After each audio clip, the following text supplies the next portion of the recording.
and welcome. Prior to 1910, the actors' names were totally unknown. As audiences began recognizing their favorites, they referred to them by their character names. Thus, the golden-locked Gladys Smith was known as Little Mary long before she acquired the screen name of Mary Pickford, while burly cowboy star G.M. Armstrong was known as Bronco Billie, the screen's first cowboy star. Others were known by their studio, the Biograph Girl, or the Vitagraph Girl. Producers liked it that way, lest they demand more money.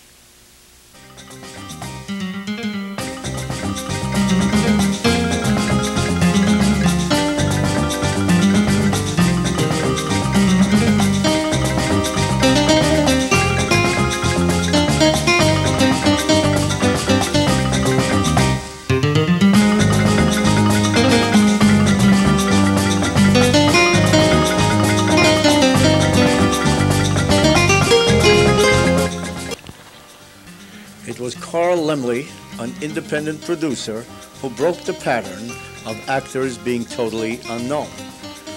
Florence Lawrence, the popular Biograph Girl, was lured by Laemmle with the promise of more money and to feature her under her own name. Laemmle believed in publicity and publicized his acquisition well. Thus, a star was born, and with it, the star system. Although Laemmle had to pay his stars more, he learned that audiences would also pay more at the box office for their favorites. They became fans. Laemmle soon picked up Mary Pickford, and talent raids began taking shape throughout the industry. As the studios competed for stars, salaries began to rise at dizzying speeds. The one man who became a legend in his lifetime was Charles Spencer Chaplin. He was born on April 16, 1889 in England. He joined Keystone in December 1913 for $150 a week, which was a nice sum for a man touring vaudeville with an English music hall act for $50 a week. In Chaplin's first film, Making a Living, in 1914, there was scant suggestion of the beloved tramp to come. Charlie the Tramp first appeared when Max Sennett asked Chaplin to get a funny costume for a children's auto race in Venice, California. He placed himself in front of a cameraman, photographing the event. The costume proved to be one of those rare combinations of luck and genius.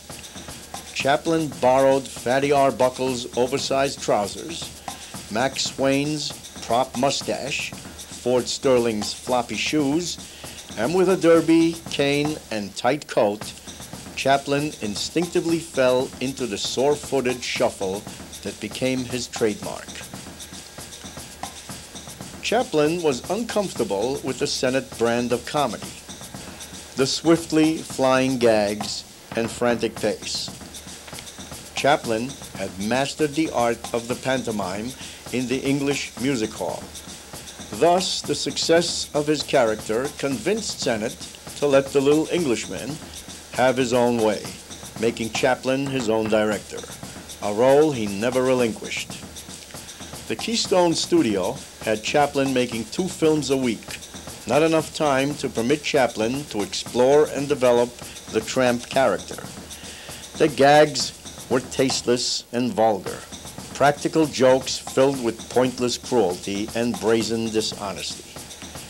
So, when S&A promised Chaplin more time for his pictures, he jumped at the opportunity. And in 1915, he signed with S&A for $1,250 a week.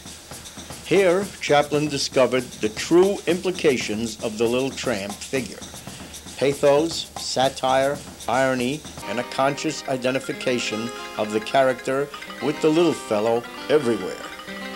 As producer-director, Chaplin evolved a quieter, more intimate style of filmmaking as opposed to the frantic, choppy movements of the Sennett years. His camera was more thoughtfully placed and remained in one position longer. He had a sure instinct for framing and economy. The camera, said Chaplin, should not obtrude. When a camera is placed on the floor or moves about the player's nostrils, it is the camera that is giving the performance and not the actor. All props that appeared were to be used in the scene. Only after all the gag possibilities of the last prop were exhausted does he move on to the next scene to begin the whole wonderful thing all over again.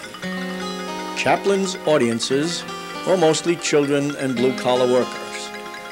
That's where his popularity lay until the late 20s.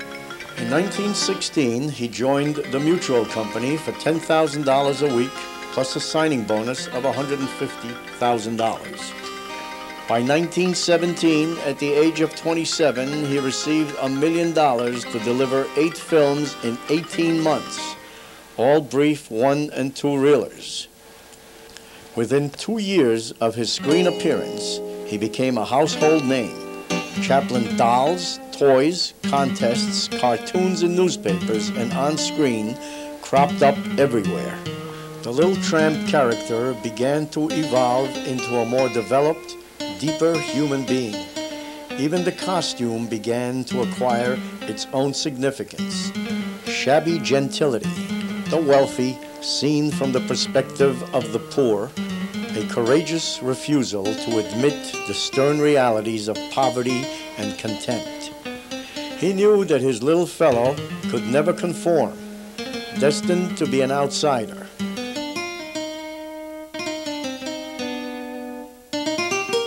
In 1940, Chaplin stepped completely out of character to satirize the tyranny and comfort the masses from the ensuing totalitarianism that was crushing Europe under Hitler's Nazism. With his The Great Dictator, the tramp completely disappeared. In 1947's Monsieur Verdeau, a satire about a presumably humane mass murderer defending his character's crimes as merely one of scale, unlike the military leaders and munitions manufacturers. Chaplin brazenly attempted to shock and outrage virtually every organized section of every American community with his pragmatic and unconventional morality.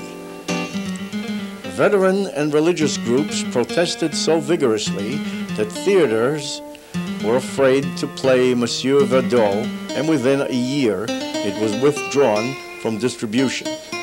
He was branded a communist.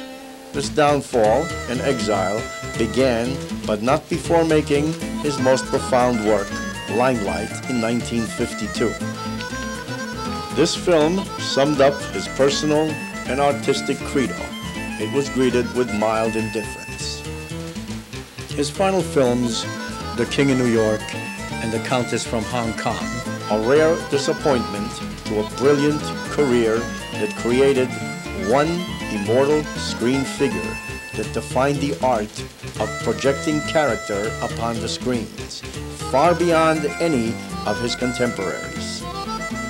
Sadly, Chaplin left the United States and exiled in Switzerland until a triumphant return in the 70s to accept an honorary Academy Award for his cinematic achievement.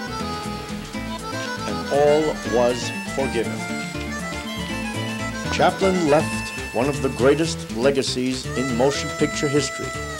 He was forever a complex genius of the cinema. In the late teens, Charlie Chaplin, along with Mary Pickford, Douglas Fairbanks, and D.W. Griffith, formed United Artists. Their combined box office value had reached the multi-million-dollar level. Movies had become big business by the end of World War I, and the studio ruled, making men like Adolf Zucker, Carl Laemmle, and Louis B. Mayer the preeminent figures of American corporate high finance with their princely salaries. With millions riding on productions, studios were compelled to protect their investment with top-ranking stars.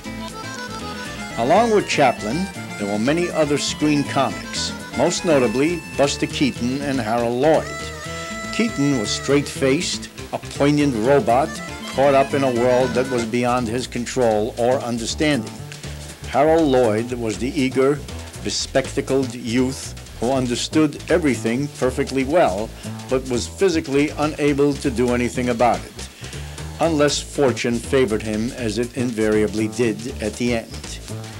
The comedies of that era created screen characters so powerful and persuasive that audiences could not even imagine a smiling Buster Keaton or Hsarold Lloyd without his glasses.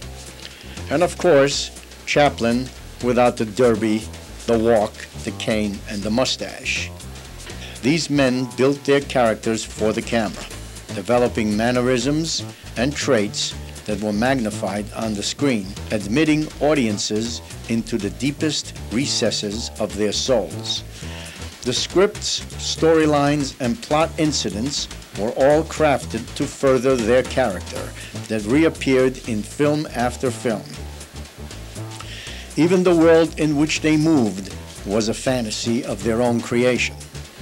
The London slums in Chaplin's films, a world of mechanical monsters in Keaton's films. Their unique ability to make their private world and public characters believable lay in the genius of the slapstick clowns. In the 20s, two schools dominated the artistic development of the movies: Germany and the Soviet Union.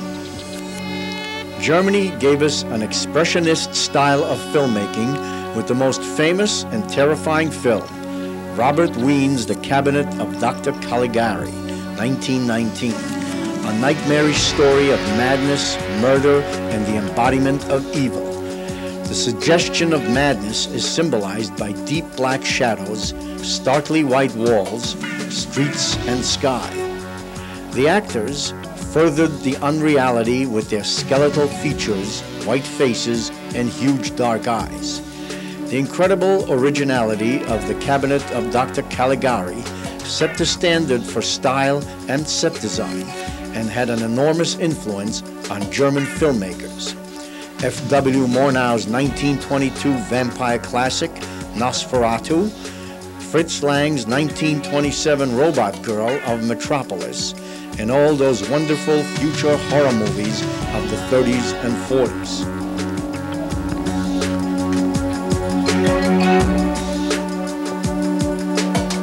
Russian filmmakers began intellectualizing the works of D.W. Griffith by dissecting and analyzing his works. They physically tore apart Griffith's intolerance, rearranged shots, sequences were re-edited, and their effects studied to see if it improved or altered the intent of the original. Based on what Griffith had already done instinctively, Podofkin theorized that the juxtaposition of various images creates an emotional tone of a sequence, and this he wrote in his famous book, Film Technique, still used to this day by filmmakers and film schools alike. Podofkin's brilliant contemporary, Sergei Eisenstein, was drawn to the movies during the Russian Revolution.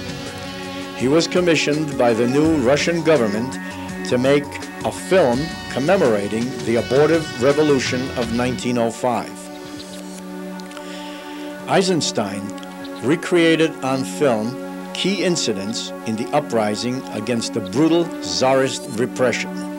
He depicted the famous mutiny of the sailors in the film The Battleship Potemkin. In no other film has a historic event been reconstructed as a microcosmic symbol of an entire society and made so immediate and affecting without an individual hero or a personal story. He conceived his film as a series of images assembled in a completely revolutionary manner. the powerful images and brilliant editing have to this day retained their ability to startle, shock, and impress the viewer. Eisenstein's greatest editorial discovery was the discrepancy between screen time and real time. He expanded time to accentuate the moments of peak significance. This cinematic expansion of time reaches its fullest potential in the scenes of the massacre on the Odessa steppes. In this one brilliant sequence of filmmaking, Eisenstein virtually created an editor's handbook, a virtuoso display of all the basic cutting principles, which he later termed montage, a French word meaning mounting or putting together. Its use survives to this day. The 20s witnessed a determined effort to cultivate new stars and new personalities, guaranteed to please millions of fans. Whole departments were developed to feed tidbits of information to newspapers and the new emerging fan magazines. No stunt was too outlandish, no angle too improbable, if it might capture a headline on the front page or a magazine feature story for the studio's current darlings. The most famous publicity man of that era was Harry Reichenbach, who developed publicity campaigns for such stars as Rudolph Valentino and others, in an effort to build and maintain their box office appeal. Whole careers were built on what Reichenbach referred to as phantom fame. The public responded to this determined star-making by buying tickets to films featuring